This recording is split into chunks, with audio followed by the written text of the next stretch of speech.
Hey everyone, welcome to another top 10 list. This week's top 10 list is a little tough. It's a tough one for me to do because obviously I don't have any of these notes. These are the top 10 notes on my wish list. My top 10 notes. Yes, you guys have seen a lot of my collection. You guys have seen most, if not all, of my collection at different points in times.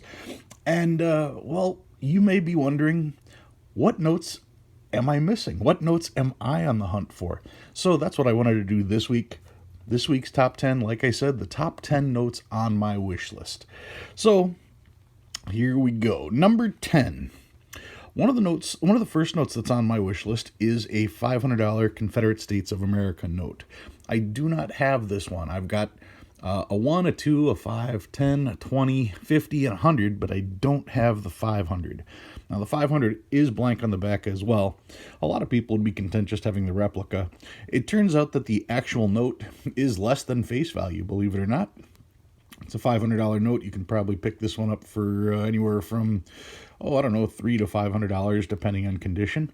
So yeah, that's number 10 on my list, a $500 Confederate note. Number 9. This is a small-sized national bank note. Now, this particular one happens to be from the First Wisconsin National Bank of Milwaukee, and I've talked about national currency and national banknotes before. National banknotes, of course, have charter numbers, and they came in the large denomination starting in 1863, 1862, something like that. And they went all the way until this version right here, which is 1929. Now, I do have a few of these, but one of the notes that I don't have is the $100 denomination of this particular note. So that would be number 9 on my list, the $100 national currency, one with a charter number. Don't even care where it's from. I'm hoping to keep that cost down to $2.50, somewhere around there. So yeah, that's number 9 on my list, a $100 national currency. Number 8 on my list. Number 8. Some people would put this way up higher on their list. This is a 1923 $5 silver certificate. This is the Porthole note. Now, I know it's a note that's got a name, and I know that this particular series is a very cool series. And it's because of the fact that it is part of this series that is why this note makes my list. For some reason, this note has just never grabbed me for any particular reason. Take a quick peek at the back here. You can see that.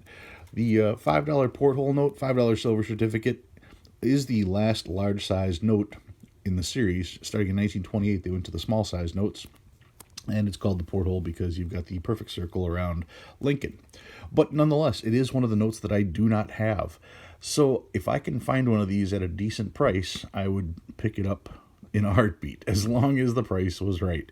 So I'm not actively hunting this one, but I'm keeping an eye out on it.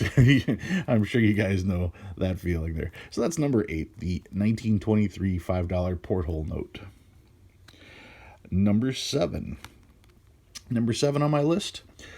This is a $1 legal tender. This particular one's 1917.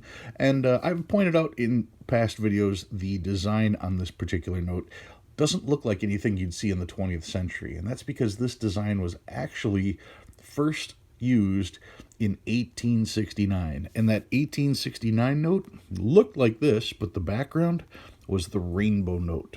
So that is number 8 on my list. Number 7 on my list. An 1869 $1 rainbow. The rainbows are pretty expensive because the whole point of having one of those is to be able to see that rainbow pattern. So if the note isn't in good shape, you can't really see the rainbow. And if you can't see the rainbow, why pay for the rainbow? And they get up there real quick. They can be quite expensive notes. It's on my list. If I can get lucky enough to find probably a lesser grade where you can still see everything pretty good, then I'll jump all over that. But yeah, that would be number 7 on my list, the 1869 $1 rainbow note. Next up, 10987, number 6 on my list would be a Tombstone. This is the 1886 Tombstone $10 silver certificate. I've talked a lot about the Tombstone note before. It has Vice President Hicks on it, Vice President Hendricks on it, and it has the tombstone shape surrounding him because Hendricks was the vice president in 1865 and he died in office, so he was put on the $10 silver certificate starting in 1866. So the 1866 $10 silver certificate, the Tombstone note, this one is probably, I could probably get one for under $1,000. Yeah, I'm sure I could. But yeah, it's just funny talking about notes that way, somewhere between the $500 and the $1,000 range. You can see why it's on my wish list and why I'm just not running out and picking one up today. But yeah, I'm always on the lookout for one of these, always checking auction listings, looking around at shows when I get to go, checking around at shops for the Tombstone. Now, there is a 1907 version, I believe. There is a version in the 20th century that's got a blue seal rather than a red seal, and that one is much more affordable. And that's probably going to be the one that I pick up. All right. Number 5 on my list.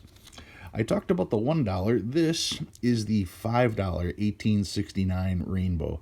This note normally is the wood chopper. That's the wood chopper in the center there. He's got his axe. He's got his dog. He's got his rifle. He's got his wife. He's got his kid. His house is in the back. The 1869 wood chopper, also one of the rainbow notes. You can see the rainbow pattern on this replica here. Without that rainbow pattern, it looks just like the more recent editions of this particular bill, but I would like to get a rainbow one day. So the $5 wood chopper rainbow note from 1869 is definitely on my list. You can take a look at the back on that one. Once again, pretty ornate. It does have a different back than the current versions without the rainbow, so that's just yet another reason why I'd want to do it. Another thing neat about it is it's got a star in the serial number. They all had stars. They weren't replacement notes. That's just how they ended them, with stars. So that is also kind of cool. Whenever you pull out a note from 1869 and it's got a star on it, everybody's like, "Oh, it's a star." Well, no, they all had stars. All right.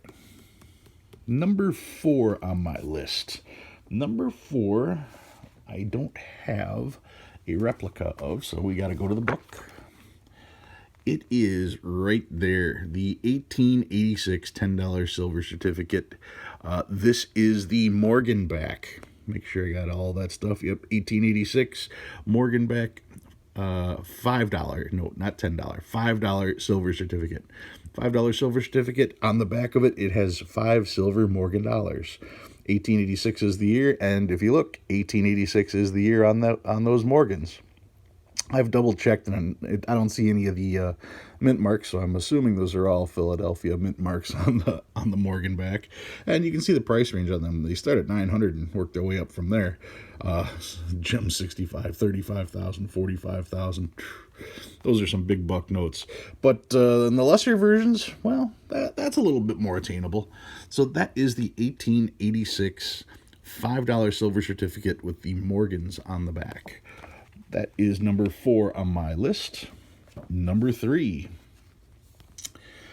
Number 3 is a gold certificate. This is a 1928 small size $20 gold certificate. The one that I'm missing in this series, I'm actually missing the 50 and the 100, but I'm really hunting out that 100. If I can find that for a good price, that is definitely one note that I am always on the lookout for. My friend Money Talks has got an exceptional $100 gold certificate, and every time I see it, I just drool. I've been on the hunt for one of those for a little while. His is extremely nice. I just have this lowly 20, and I've got a 10 as well. So I'm looking for the 50, and more importantly, looking for the 100. The 100 is the note that I'm keying on right now. So that is number 3 on the list. The 1928 $100 gold certificate. Number 2 on my list. I've talked about it in the past. For those of you who don't know, when we aren't in pandemic stage, I'm a poker dealer. I'm a poker player. I go play poker all the time. What note should I have in my possession? I should have a poker chip. This is a 1923 legal tender $10 bill featuring Andrew Jackson, and it is known as the poker chip. Now, it is not known as a poker chip for this red seal, as it was pointed out to me the very first time I ever saw one of these. It was pointed out that the poker chips are actually on the back, right here. That 10 there, that 10 there, just a very cool note. These are quite pricey. You could pay $2,000, $3,000, $4,000 for one of these real easy. Just a high demand note. Very cool looking note. Everybody wants to get a hold of one of these. That's why it makes number 2 on my list. With my poker background, yeah, I think it's appropriate that I get a poker chip.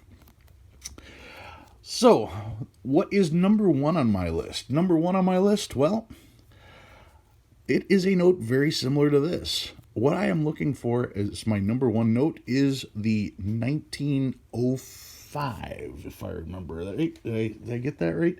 The Technicolor note, 1905 Technicolor $20 bill. It is a gold certificate, and what makes it different is the background, this area right here, this area right here is all bright yellow.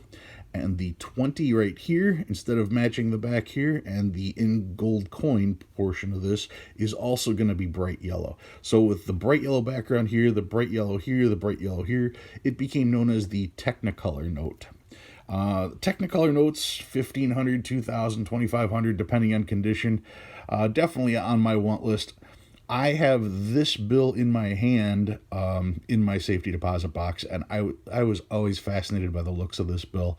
So to know that there is a note just like this that's worth even more and yet even more stunning, yeah, that's been on my wish list for quite some time. You just can't seem to find those in a decent condition for an affordable price because they are pretty expensive.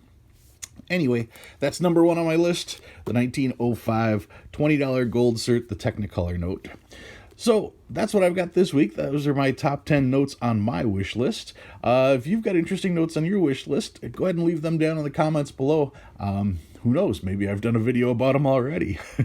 Guys, thank you very much for watching, and I'll see you again next week.